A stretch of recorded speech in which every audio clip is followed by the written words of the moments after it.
obadde okimanyi nti waliwo okubatiza kwa bika bisatu. Tulina okubatiza kwa Yokaana okw'amazzi, tulina okubatiza kw'Omwoyo Omutukuvu, tulina n'okubatizibwa mu kuyingira mu mubiri gwa Kristo. Olwo twagala tutunuulira okubatiza okw'ebika ebyo ebisatu, kubanga buli mwana wa Katonda wenna lwetakuba ng'oyita mu kubatizibwa okwo. Okubatizibwa kwa Yokaana, okubatizibwa kw'Omwoyo Omutukuvu n'okubatizibwa okuyingira mu mubiri gwa Kristo. Abasinga ku bumale temugumanyi. Now, okubatizibwa kuno okw'ebika ebisatu buli kumu kulina amakulu gaakwo, bulina kye kutegeeza basically. Tunatandikira ku kubatizibwa okwa Yokaana mangu nnyo. Okubatizibwa kwa Yokaana kutegeeza ki? Yokaana jjukira atandika okubatiza abantu nga ne Yesu tannaba kutandika ministry, tannaba kutandika kubuweereza. Yokaana yali yayitibwa okubanga alanga Yesu. Yali yayitibwa okubanga ateekateeka abantu basobole okubanga balisivinga omulokozi. Gwe mulimu gwe gwamulesa kuno ku nsi, kubanga alangirira Kristo.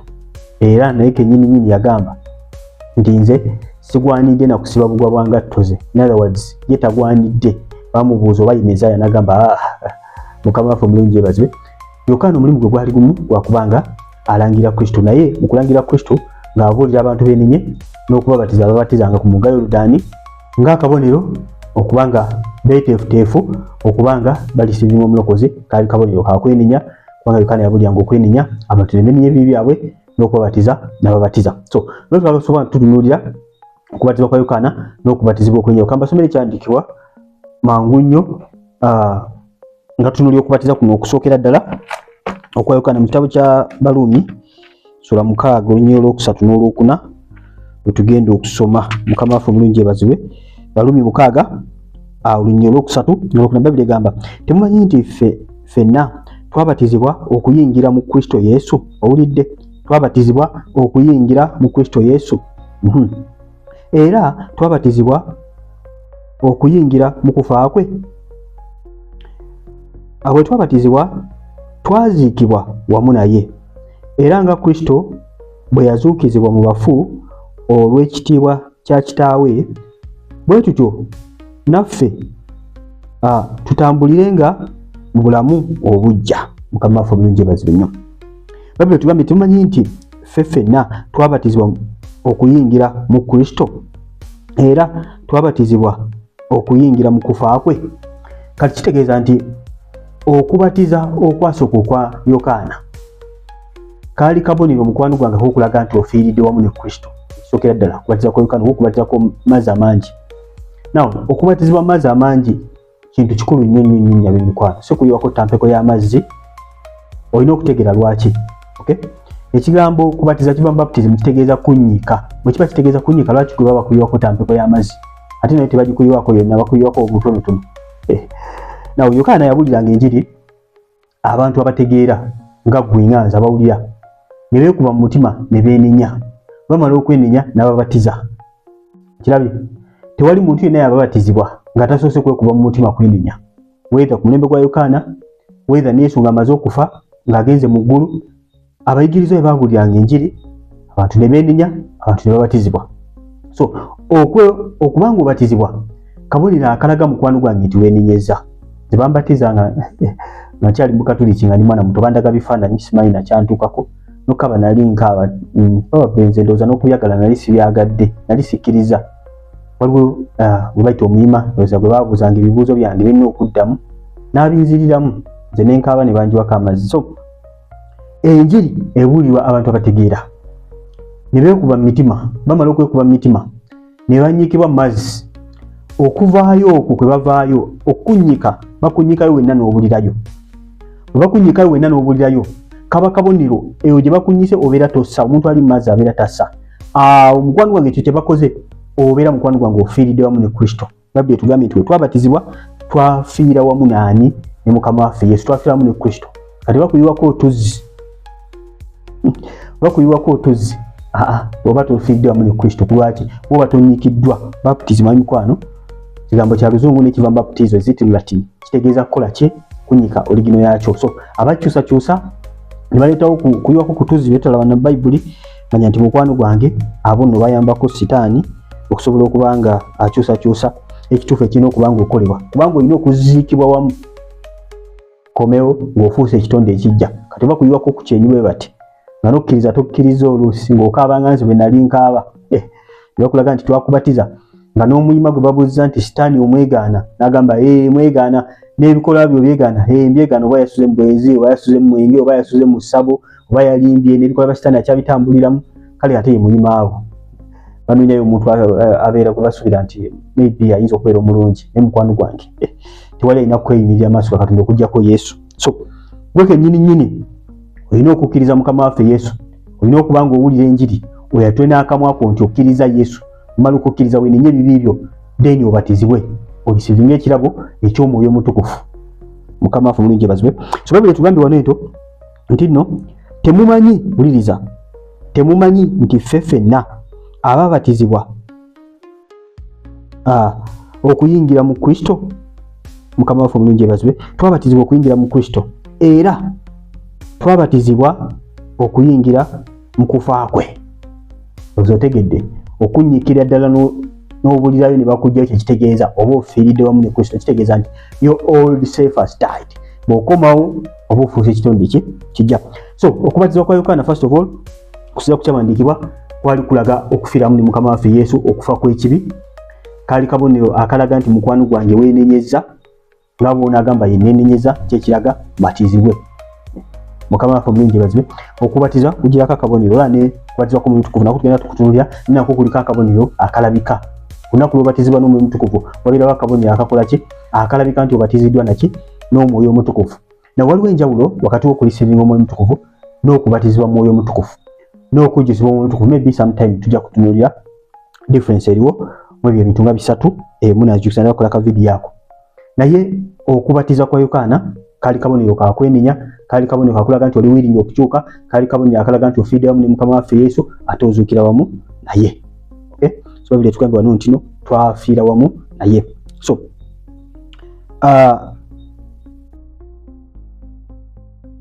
wabatizibwa mukwano gwange ekibuuzo ekisookera ddala. Balokole bangi mwalokoka naye temunnaba kubatizibwa mu mazzi. Tugwanidde okutuukiriza obutuukirivu bwonna. Mukama waffe Yesu yagenda eri Yokaana omubatiza. Yokaana yali agaanye okubatiza Yesu kubanga gwe bagambye okulanga pulezidenti ajja ate najja gy'oli omubatize. Yokaana n'agaana. Yesu n'agamba kimugwanidde Yesu nga okutuukiriza obutuukirivu bwonna. Kati gwe lwaki oba mukwano gwange tobatizibwa? Nga Yesu yakubiza abayigirizaayo n'agamba bagende babuulire enjiri ate babatize abantu mu linnya lya Kitaffe, Omwana n'Omwoyo Omutukuvu. So kitegeeza nti okubatiza kintu kikulu nnyo. Osaanye okuba nga obatizibwa okubatiza okutuufu. Obatizibwa okubatizibwa okutuufu Bayibuli kwesomesa si opinion z'abantu. Yakandikadde Bayibuli etugamba kisiikirize ekyali kigenda ekiraga ekyali kigenda okola ki? Okujja. Waliwo obubonero obumu tulabirako amazzi bwe gakozesebwa mu ndagaano enkadde. Kubanga okubatizibwa kutambulako purification, okwetukuza, cleansing and purification. Okay? Mu ndagaano enkadde obadde kimanyi nti omukyala bwe yabeeranga mu nsonga ze yabeeranga muntu atali mulongoofu. Mu ndagaano enkadde wabeeranga toli mulongoofu nga tokkirizibwa na kujja mu bantu, ng'era omuntu yenna bw'akukomako omuntu oyo abeera si mulongoofu, alina okugenda n'anaaba n'amazzi okwetukuza. Bayibuli gamba n'abeera nga si mulongoofu mpaka akawungeezi. Omuntu yenna yalina enziku. Bayibuli tubayigiza tubaye tuli Bible study babigakawo mu WhatsApp group zaffe, bali Bible study nga tusoma ndagaano enkadde eyo. Omuntu yabeeranga n'enziku, obulwadde obw'enziku, nga engoye ye kennyini fanica gwatuddeko buli kyonna kyakonyeeko nga kintu ekirina okuba nga kitukuzibwa. Oyakoonanko olina okugenda mukwano gwange n'onaaba n'amazzi. Bayibuli egamba n'obeera atali mulongoofu mpaka akawungeezi. Amazzi ago nga presentinga ki? Purification, okuba nga kutukuza mukwano gwange. Okay? So mu ndagaano empya totukuzibwa n'amazzi gano, otukuzibwa na musaayi gwani? Musaayi gwa Yesu. Era okubatiza mukwano gwange si kwe kukulokola, si kwe kutwala mu ggulu, wabula kigwanidde okuba nga otuukiriza obutuukirivu bwonna nga Mukama waffe Yesu bwe yalagira. Obanga yalagira abayigirizwa be okuba nga bagenda babulira enjiri, yabagamba go and make disciples, baptize them in the name of the Father, Son and the Holy Spirit. Obanga yabagamba ogenda babulira enjiri, making ba disciples be bagoberezi ate babayenga babatiza, kitegeeza nti mukwano gwange kikulu nnyo okubeera nga okola ki? Obatizibwa. Olaba n'abaana ba Isirayiri bennyini Mukama Katonda era bajja mu nsi y'Emisiri nga batwala mu nsi ey'ensuubize, at least yabayisaako mu ABC wakati alina tugibalanga sayini yokola ki? Yokuba nga mukwano gwange amazzi amangi ge yabayisaamu ku representinga the baptism of course bali eri kitonde kikadde bagenda otuuka eno nga kitonde kijja kubanga tukufu lya Isirayiri kama fo munje bazinyo kali mukwano gwange bobanga onyikiddwa mu mazzi nti mukwano gwange akovuddeyo bwoti yo cleansed ovuddeyo bwoti ofuuza kitonde kijja kiba kigwanidde mu mwana wa Katonda okubanga otambula mu butuukirivu n'obutukuvu kubanga oba ofuuse kitonde kijja oba weeyambudde omuntu omukadde tekigasa kunyikibwa mazzi amangi ate n'ova ino osigala ng'okyatambulira mu kibi weekitonde ekijja eyambudde omuntu omukadde afiiridde wamu ne Mukama waffe Yesu kitegeeza ki ekifudde waliwo ekiba kifudde mukwano gwange bw'onnyikibwa mazzi amangi waliwo kyoba weeyambudde era abamu bwemunnyikibwa mazzi amangi abamu waliwo ebikutuka waliwo ebikoligo ebikola ki ebikutuka ddala bino ebijja birondo obuzaala n'omusaayi bino kulanga mukwano gwange ofuuse ekitonde ekijja receiving omwoyo omutukuvu okubatizibwa okwokubiri kwe kubatizibwa n'omwoyo omutukuvu ogenda mu kitabo kya Yokaana essula eyokusatu ngero 11 awo Yokaana yagamba abantu timbabatizana amazzi as a sign of repentance kulokusonyiwa kw'ebibi byabwe naye oyajja ngategeeza Yesu n'agamba is greater than I ngategeeza nti asinga Yokaana agenda kubanga babatiza agamba he will baptize you with the Holy Spirit and with fire. He will baptize you with the Holy Spirit and with fire. Yokaana yali abuulira enjiri ng'asomesa abantu ng'ababatiza naye ng'agamba nti waliwo omulala ngategeeza Yesu agenda okubanga ajja akola atya ababatize naki the Holy Spirit and with fire. Bwogera mu kitabo kya Acts of Apostles chapter esooka onyolo 5 Yesu agamba abayigirizwa be nti Yokaana yabatizanga n'amazzi naye n'abagamba nti nnaku ntono nnyo bagenda kubanga babatizibwa n'omwoyo omutukuvu yagamba you are baptized with water but in few days we shall be baptized with the Holy Spirit. Yokaana nga bwe yagamba nti waliwo omulala agenda okubanga abatiza n'omwoyo omutukuvu n'omuliro ate nga nabagambye nti okubatiza kitegeeza kunnyika kati mukwano gwange okubatizibwa n'omwoyo omutukuvu kuba kunnyikibwa mu mwoyo omutukuvu kuba kola ki kunnyikibwa n'onnyikira mu ki mu mwoyo omutukuvu otyo n'abayigirizwa babeeramu ne Mukama waffe Yesu n'abawa amaanyi n'obuyinza okubanga bagoba emizimu waliwo ne yabafuuwako n'abagamba receive the Holy Spirit nga tannaba kubanga agenda okubatizibwa n'omwoyo omutukuvu babatizibwa n'omwoyo omutukuvu leeta ng'amaze okubanga agenda kitegeeza nti baali receiving omwoyo omutukuvu naye nga tebannaba kubatizibwa kunnyikibwa na mwoyo omutukuvu kunnyikibwa to be immersed in the Holy Spirit. Okay, waliwo enjawulo wakati w'okubeera nga oyina tugambe akadomola k'amazzi oba ebbaafu y'amazzi. Okay, newabaawo n'enjawulo newaawo n'okuba ng'ogudde mu puulu y'amazzi oba mu nnyanja wakati enjawulo eri kati okusookera ddala Yesu yabafuuwako n'abagamba receive the Holy Spirit bafuna omwoyo omutukuvu naye okubanga bannyikibwa mwoyo omutukuvu twas later Yesu ng'amaze okugenda mwoyo omutukuvu n'alyoka ajja era Yesu bwe yabeera n'abayigirizwa bye yabasuubizanga emirundi mingi timu tagenda kubaleka bokka agenda kubanga akola ki abasindikira omwoyo omutukuvu. So mu kitabo kya Acts of Apostles essula esooka onyolo 5 awo yabaga bagenda kubanga bakola ki babatizibwa n'omutukuvu mu nnaku eziddako maaso awo. Bwogenda ku onyolo 8 bagamba and you shall receive power when the Holy Spirit comes on you and you shall be my witnesses where in Jerusalem, where in Samaria, where Judea, where the parts of the world. Nabagamba nti no kakati bwe abatizibwa n'omwoyo omutukuvu mugenda kubanga mu receiving amaanyi.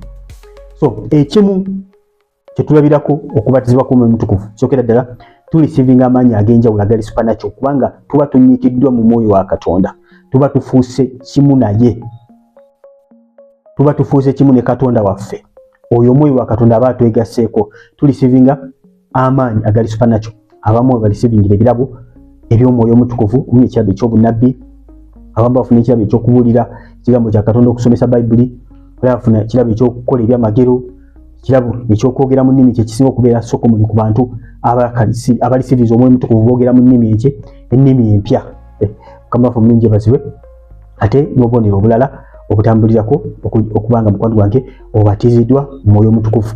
Now waliwo n'ebirala by'ofuna nga obatiziddwa mu mwoyo omutukuvu tuyita the fruits of the Holy Spirit ebibala eby'omwoyo bibeera so evident mukwano gwange eri omuntu abatiziddwa n'omwoyo omutukuvu kubanga ebibala ebyo ejjukira bibalibwa mwoyo omutukuvu siggwe twandigambye ebibala bya brother Steve twandigambye ebibala bya sister Nakatodde nedda ebibala by'omwoyo omutukuvu ani abibala omwoyo omutukuvu atuula munda mu ggwe kati mukwano gwange bw'obanga tolina mwoyo mutukuvu ono kiba kizibu nnyo okubala balina omutukuvu ebisanu mu Magalatia 5:22. So omwoyo mutukuvu ebiseera ebisinga bubatizibwa mwoyo mutukuvu wabeerawo obubonero obulabika. Abayigiriza omutukuvu bwe yajja ekitabo kya Acts ojja genda osoma essula ey'okubiri tandikirawo. Omwoyo mutukuvu bwe yajja baamulindira okumala ennaku 10 gwe mutango gwe baasasula nga bali mu kifo kimu balindira nga basaba nga balindira omwoyo mutukuvu. Bwe yajja baabeerako ennimi ez'omuliro nekituukirira ekyawandiikibwa nti you shall be baptized with the Holy Spirit and with fire. Okay, tobatizibwa na mwoyo mutukuvu yekka wabula obatizibwa naki n'omuliro. Shall be baptized with the Holy Spirit and with fire. Kubanga Yokaana omubatiza ye abatiza n'amazzi n'agamba nti waliwo agenda okujja abatize n'omwoyo mutukuvu nakyo ekira kyagenda okubatiza nakyo abatize mukwano gwange n'omuliro. Kati omuliro ogwabeera ku bayigirizwa lunaku lwa Pentecostal Day ogwo omuliro kali just kabonero. Bwe togenda kulaba muliro ku mutwe gwo mukwano gwange, omuliro guli gubeera munda mu ggwe. Omuliro ogwo gwe gukola emirimu gya Katonda. Omuntu yenna atalina muliro gwe kiba kizibu nnyo mukwano gwange okuweereza Mukama kubanga ogwo omuliro gwe guweereza Mukama. Ogwo omuliro gwe gw'otambuliramu mu mafuta gw'otambulira mukwano gwange okuweereza Katonda. Kati watali muliro ogwo kiba kizibu nnyo okolera Katonda emirimu gye. Kiba kizibu nnyo okuweereza Mukama. Tuweereza Mukama n'ogwo omuliro gw'abatubatiza nagwo emaanyi ga Katonda. Mukama waffe mulungi basibe nnyo. So mukwano gwange obanga tubatizibwa na mwoyo mutukuvu kigwanidde okubanga obatizibwa n'omwoyo mutukuvu. Waliwo ababuuza kisobokerako ddala okubanga nabatizibwa mu mazzi amangi naye nga sibatizibwanga na mwoyo mutukuvu nga sibatizibwanga na muliro. Kisobokera ddala okubanga mukwano gwange obatizibwa mu mazzi amangi oba mu tampeko eno ebandete mu nkuba amayinja naye nga tobatizibwanga na mwoyo mutukuvu. Ole kanisa ndoza yali Apostle Paul yasanga busoma kitabo kya Acts of Apostles ndoza sura 19 awo waliwo ekanisa Apostle yasanga nga tagitegeera bulungi. Tuna nababuuza naye ddala nababuuza mwali sivi mu mwoyo mutukuvu bwe mwabatizibwa nombuuza mwoyo mutukuvu yaani oyo ate bannange kati bamulyanga nako. Nababuuza kati kubatiza ki mwafuna? Kubatiza kwa Yokaana abategeeza kuli okubatiza kwa Yokaana okw'amazzi amangi. Probably bano baleka bali bagoberezi ba Yokaana. Manyi Yokaana yalina abagoberezi beyatambula nabo naye Yesu alina abagoberezi beyatambula nabo. Era Yokaana yatumako abagoberezi be n'abatume wa Yesu ogenda okumubuuza oba ye ddala. Yokaana baali bamaze omusiba nga bamutadde mu kkomera n'ababuusabuusa oba ddala y'ono. Kyokka nga yalina omulimu gw'okubanga alanga Yesu ate ati abuuza ddala yeggwe.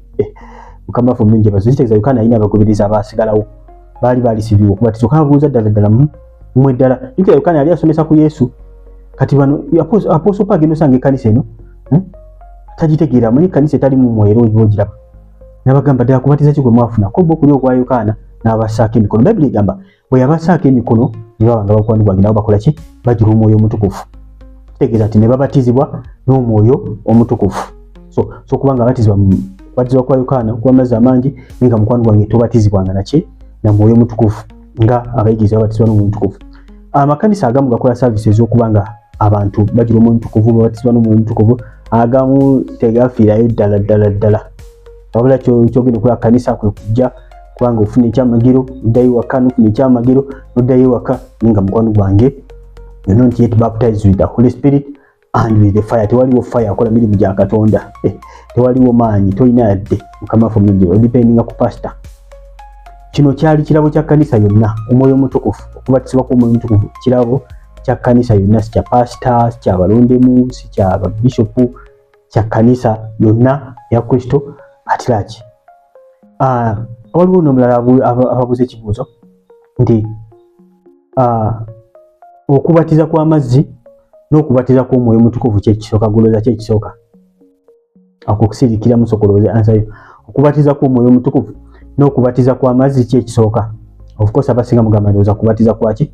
Kw'amazzi kubanga kwe kwasooka. Now kyolina okutegeera ebibiri ku byo kimu kisobola okusooka kinne waakyo. Osobola kubanga mukwano gwo gubatizibwa n'omwoyo mutukuvu n'okujjula omwoyo mutukuvu nga tonaba nakunnyikibwa mu mazzi mangi. Cornelius omu ku bajentayiza abasooka okulokoka, in fact yasookera okurisiivinga enjiri. Mukama Katonda nga asindise Peetero okubanga agenda abuulira enjiri nimba Cornelius. Yali musajja mujentayiru oba munnamawanga naye ng'asinza Katonda omutuufu naye ng'akyali mu by'endagaano enkadde. nga musajja ayamba abanaku okusinziira ku byawandiikibwa. Mukama Katonda n'ajjukira ebikolwa bye ebirungi okuyamba abaavu n'essaala ze. So in response n'amusindikira Peetero okujja okubanga amubuulira enjiri. Peetero yali akyayogera n'oyogera, abantu bano ne bajjula Omwoyo Omutukuvu ne batandika n'okwogera muki, ne boogera mu nnimi. In other words, ne babatizibwa n'Omwoyo Omutukuvu nga tebannaba na kugenda muki, nga tebannaba na kugenda mu mazzi. So osobola okulisivinga Omwoyo Omutukuvu n'okubatizibwa n'Omutukuvu baleeta n'obatizibwa n'amazzi amangi. Kyegwanidde mukwano gwange okubanga otuukiriza byonna. So kuziza kw'amazzi amangi kabaka akalaga nti mukwano gwange okkiriza okubanga ofiira wamu ne Kristo aba ovuddeyo oba ofuuse ekitonde kijja. Jjukira Mukama waffe Yesu yagamba nti bisobokera kuddala kuyingira ggulu okujjako ng'obatiziddwa you're born with water and with the what? With the Holy Spirit. Ate era jjukira Mukama waffe bamufumita effumu mu mbiriizi mwavaamu amazzi n'omusaayi. So effumu ne bafumita Mukama waffe Yesu mu mbiriizi kwe kuzaalibwa kw'ekkanisa. The church was born at that moment. Okay?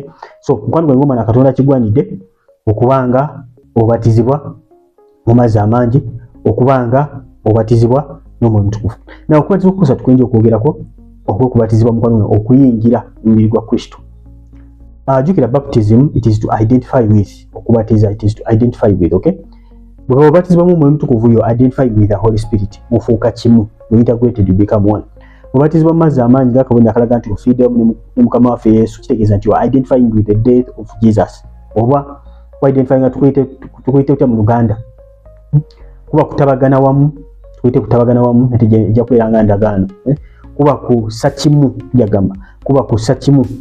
Batizibwa n'Omwoyo Omutukuvu oba ossa kimu n'Omwoyo Omutukuvu. Oba olaba nti awo batizibwa n'Omwoyo Omutukuvu ofunirawo amaanyi ag'Omwoyo Omutukuvu because Omwoyo gwo n'Omwoyo Omutukuvu bifuuka one. Obatizibwa mu mazzi amangi mukwano gwange manya nti mukwano ofiidde wamu ne Yesu oba identifyinze oba otabagani wamu n'okufa kwa Mukama waffe Yesu. Vaayo ofuuse ekitonde kijja. Now okubatiza okuyingira mu mubiri gwa Kristo. Omukwano kwa identifyinga na mubiri gwa Kristo kitegeeza nti gwe nange tuli omubiri gumu, twakompakitingibwa mu mubiri gumu, tuli ebitundu ebyenjawulo ffenna tuli mubiri gumu ogwa Mukama waffe Yesu nga Bayibuli egamba Christ is the head. Yesu we mutwe. Bakolise ekisooka sura 12:13 gamba we are baptized into the body of Christ, into the body of Christ. Kitegeeza nti bwe twabatizibwa mukwano twayingira, twabatizibwa okuyingira, we identify with the body of Christ, twayingira mu mubiri gutya gumu ogwa Mukama waffe Yesu. Okay? Na kaze mbasomere ekyawandiikibwa kyaffe kye twasomye mu kitabo ky'Abaluumi yabadde ndowooza sura 6:3-4 yadde Baluumi sura 6:3-4 Bayibuli egambye temumanyi nti ffenna twabatizibwa okuyingira mu Kristo Yesu? Kawulidde ako? Temumanyi nti ffenna twabatizibwa okuyingira mu Kristo Yesu? Yesu ayatya okuyingira mu mubiri gwa Kristo. Twabatizibwa okuyingira mu mubiri gwa Kristo. So mu kubatizibwa tuyingira mu mubiri gwa Kristo, okubatizibwa okuyingira. So ffenna we are integrated okufuuka omuntu atya omu gwe mubiri gwa Kristo. Kristo abaliwo okubanga gw'oli kitundu ku mubiri gwe, nze naawe bw'oli mukono oba oli bigere, Yesu yasinga okumanya nima nti mukwano gwange naawe oli kitundu ku mubiri gwa Kristo. Ffenna tuli omuntu omu, kyobula kitugwanidde okubanga twagalana nga Mukama waffe Yesu bwe yatugamba. So okubatizibwa kusignifyinga ki? Sokera yatugambye kufiira wamu ne Mukama waffe Yesu. Obatizibwa ogenda okomawo ng'ofuuse ki? Ng'ofuuse ekitonde kijja.